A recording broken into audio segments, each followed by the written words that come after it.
એક વકીલે પોતાનો કૂવો એક ગુરુજીને વેચ્યા પછી ગુરુજીને કહ્યું, સર, મેં તમને કૂવો વેચ્યો છે, પાણી નહીં. જો તમે પાણીનો ઉપયોગ કરવા માંગતા હો તો તમારે અલગથી પૈસા આપવા પડશે. આટલું સાંભળતા જ ગુરુજીએ હસીને જવાબ આપ્યો, હા, હું તમારી પાસે આવવાનો જ હતો.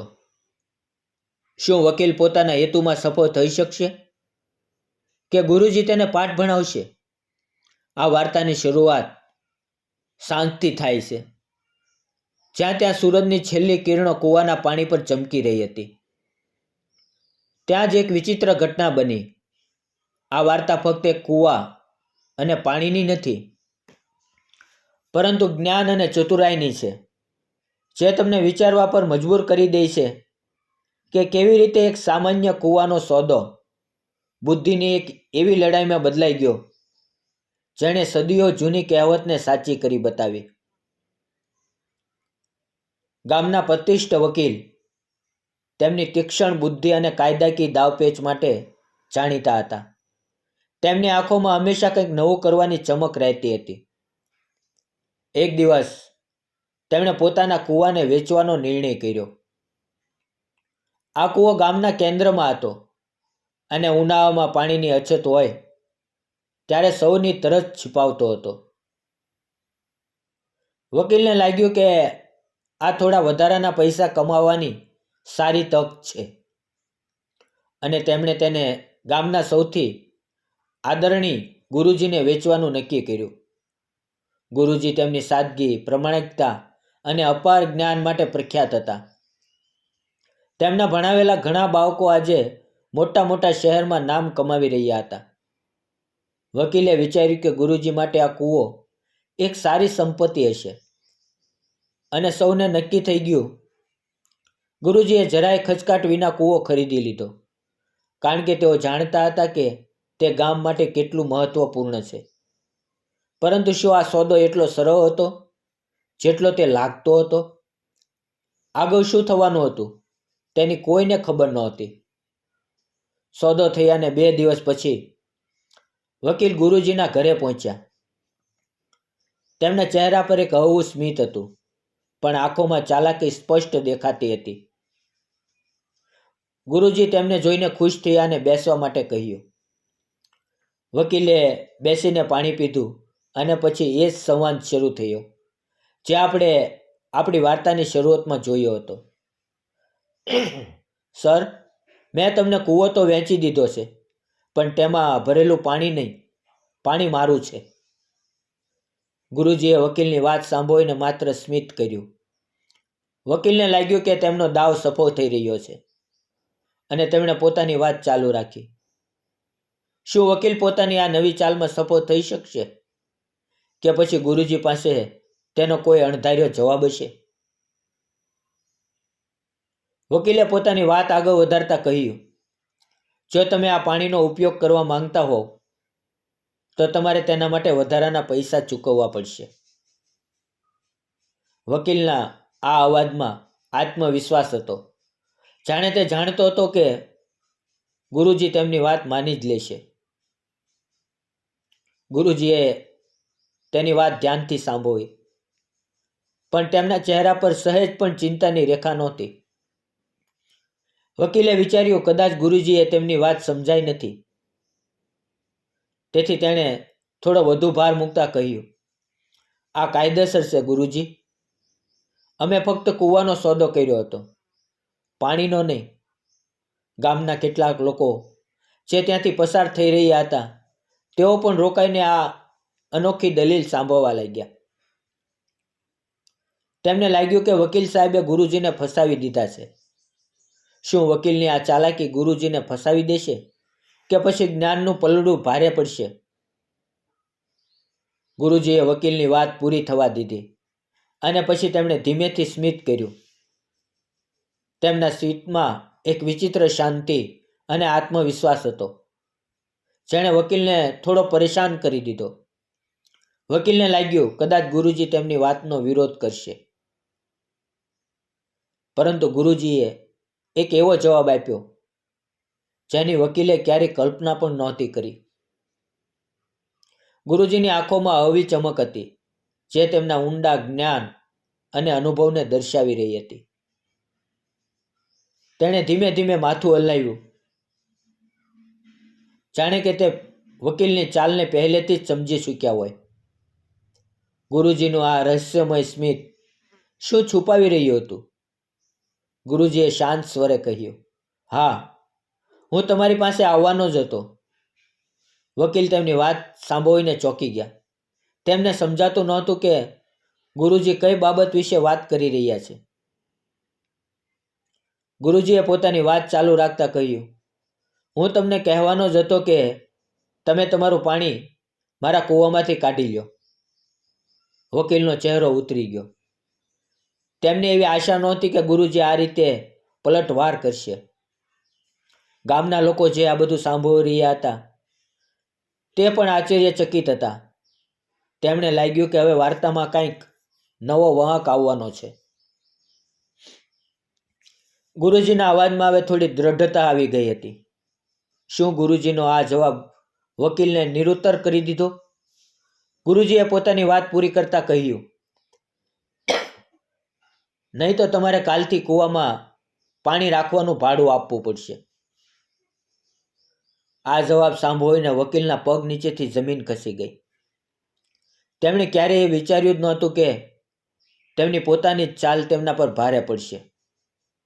ગુરુજીની વાત મક્કમતા અને બુદ્ધિમત્તા બંને હતા. જો પાણી તેમનું છે તો તેમને તે રાખવા માટે જગ્યાનું ભાડું આપવું પડશે. આ એક એવી યુક્તિ હતી જેનો વકીલ પાસે કોઈ જવાબ નહોતો. તેમના ચહેરાનો રંગ ઉડી ગયો અને તેમની ચાલાકી ભરેલી સ્માઇલ ગાયબ થઈ ગઈ. શું વકીલ આ અણધાર્યા જવાબમાંથી બહાર આવી શકશે? વાર્તામાં હવે એક નવો વાંક આવવાનો છે. આ વાત સાંભળીને વકીલ ગભરાઈ ગયા. તેમનો આત્મવિશ્વાસ તૂટી ગયો. તેમને પોતાની ભૂલનો અહેસાસ થયો. તેમની બધી ચાલાકી નિષ્ફળ ગઈ હતી. તે સમજી ગયા કે તેમણે એક એવી વ્યક્તિ સાથે ટકરાવ લીધો છે જેમનું જ્ઞાન તેમના કરતાં ઘણું ઊંડું છે. તેમણે જલ્દીથી હવે પરિસ્થિતિને સંભાળવાની કોશિશ કરી, પણ હવે બહુ મોડું થઈ ગયું હતું. તેમની કાયદાકીય ચાલ તેના પર ઊંધી પડી ગઈ હતી. ગામના લોકો જે અત્યાર સુધી શાંત ઊભા હતા તેઓ પણ ધીમે ધીમે સ્મિત કરવા લાગ્યા. તેમને ગુરુજીની બુદ્ધિમત્તા પર ગર્વ હતો. પછી ગભરાહટમાં વકીલે તરત જ કહ્યું, અરે, હું તો મજાક કરી રહ્યો હતો ગુરુજી. વકીલના અવાજમાં થોડી નબળાઈ દેખાતી હતી જે તેમના મનની હાર દર્શાવતી હતી. તે પોતાની ભૂલ છુપાવવાની કોશિશ કરી રહ્યા હતા, પણ હવે બધું સ્પષ્ટ થઈ ચૂક્યું હતું. ગુરુજીએ વકીલની વાત સાંભળીને એક ઊંડો શ્વાસ લીધો. તેમને વકીલની પરિસ્થિતિ પર સહેજ દયા પણ આવી, પરંતુ તેમણે એ પણ ખબર હતી કે એક પાઠ ભણાવવો જરૂરી છે. વકીલની આંખોમાં હવે પસ્તાવો સ્પષ્ટ દેખાઈ રહ્યો હતો. શું વકીલ આ મજા તેને ગુરુના જ્ઞાનથી બચાવી શકશે? ગુરુજી હસી પડ્યા, પરંતુ તેમના હાસ્યમાં કોઈ કટાક્ષ નહોતો, બલકે એક પિતા જેવી મમતા અને સમજ હતી. તેમની હસીએ વકીલને બધું શરમજનક કરી દીધો. વકીલને લાગ્યું કે જાણે તેમની બધી અક્કડ નીકળી ગઈ હોય. ગુરુજીએ તેમને એક બાળકની જેમ જોયો, જેને હજી દુનિયા, કાયદા કાનૂનો વધુ ઊંડાણથી સમજવાના હતા. તેમની હસી એ આખા વાતાવરણને હળવું કરી દીધી, પરંતુ વકીલના મન પર એક ઊંડી અસર છોડી દીધી. ગુરુજીના હાસ્ય પાછળ કયો સંદેશો છુપાયેલો હતો જે વકીલને હંમેશા યાદ રહેશે? ગુરુજીએ ધીમેથી વકીલના ખંભા પર હાથ મૂક્યો અને પ્રેમથી કહ્યું, બેટા, તારા જેવા કેટલાય બાળકોને મેં ભણાવીને વકીલ બનાવ્યા છે. આ વાત સાંભળીને વકીલની આંખો ભીની થઈ ગઈ. તેમને સમજાઈ ગયું કે ગુરુ અને વકીલ વચ્ચે શું ફરક હોય છે. એક વકીલ નિયમો અને કાયદાઓથી રમે છે, જ્યારે એક ગુરુ જ્ઞાન અને સમજણથી જીવનને આકાર આપે છે. આ માત્ર એક કૂવો અને પાણીની વાત નહોતી, બલકે જ્ઞાન અને અનુભવની જીત હતી. ગુરુજીએ વકીલને સમજાવ્યું, જ્ઞાન ફક્ત પુસ્તકોમાં નથી હોતું, બલ્કિ જીવનના અનુભવો અને સાચી વિચારસરણીમાં હોય છે. તેમણે આગળ કહ્યું, એક ગુરુનું કામ માત્ર ભણાવવાનું નહીં, પણ સાચા ખોટાનો ભેદ શીખવવો અને જીવનના મૂલ્યો સ્થાપિત કરવાનું પણ હોય છે. વકીલે ગુરુજી પાસે માફી માંગી, કારણ કે હવે તેમને પોતાની ભૂલનો અહેસાસ થઈ ચૂક્યો હતો અને તે સમજી ગયા હતા કે તેમણે માત્ર એક કૂવો જ નથી વહેંચ્યો, બલકે ગુરુજીના જ્ઞાનને પડકાર આપ્યો હતો. તે દિવસ પછી વકીલે ક્યારેય કોઈની સાથે આવી ચાલાકી કરવાનો પ્રયાસ કર્યો નહીં. તેમને ગુરુજી તરફથી એક મોટો પાઠ મળ્યો હતો. તેમણે શીખ્યું કે જ્ઞાનનું સન્માન કરવું કેટલું મહત્વનું છે અને જીવનમાં નમ્રતા કેટલી જરૂરી છે. તે હવે પોતાના વ્યવસાયમાં વધુ પ્રામાણિક અને નૈતિક બની ગયા હતા. આ ઘટના ગામમાં એક ઉદાહરણ બની ગઈ, જેનાથી લોકો ગુરુજી અને તેમના જ્ઞાનનું વધુ સન્માન કરવા લાગ્યા. ગુરુજીએ પોતાના વિવેકથી એ સ્પષ્ટ કરી દીધું કે જ્ઞાનના પ્રકાશમાં કોઈ અંધારું ટકી શકતું નથી. તેમની શિક્ષા ફક્ત શાળાની 4 દિવાલ સુધી સીમિત નહોતી, બલકે તે જીવનના દરેક પાસામાં લાગુ થતી હતી. આ ઘટનાએ ગુરુ અને શિષ્યના સંબંધની ઊંડાઈને પણ ઉજાગર કરી. ગુરુજીએ વકીલને માત્ર એક પાઠ જ નથી શીખવ્યો, પણ તેમની એક નવી દિશા પણ આપી. તેમણે બતાવ્યું કે સાચો ગુરુ પોતાના શિષ્યની ભૂલને માફ કરે છે, પરંતુ તેને સુધરવાની તક પણ આપી છે.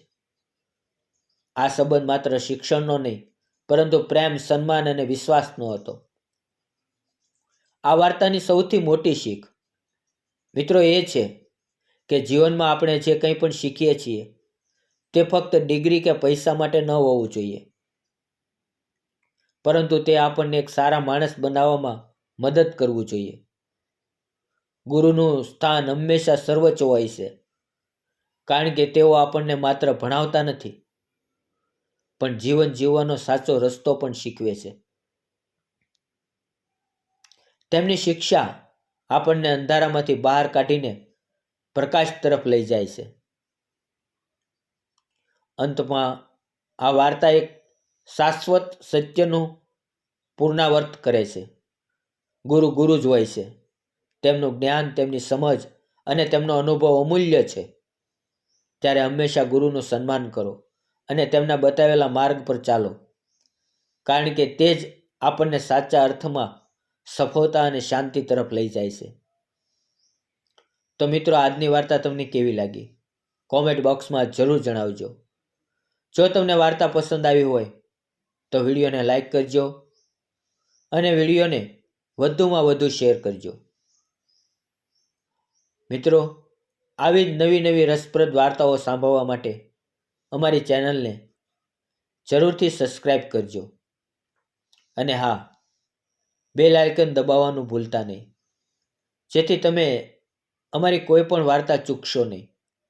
આપણે ફરી મળશું એક નવી વાર્તામાં. ત્યાં સુધી આવજો. વિડીયો પૂરો જોવા બદલ આપ સૌ મિત્રોનો દિલથી ધન્યવાદ.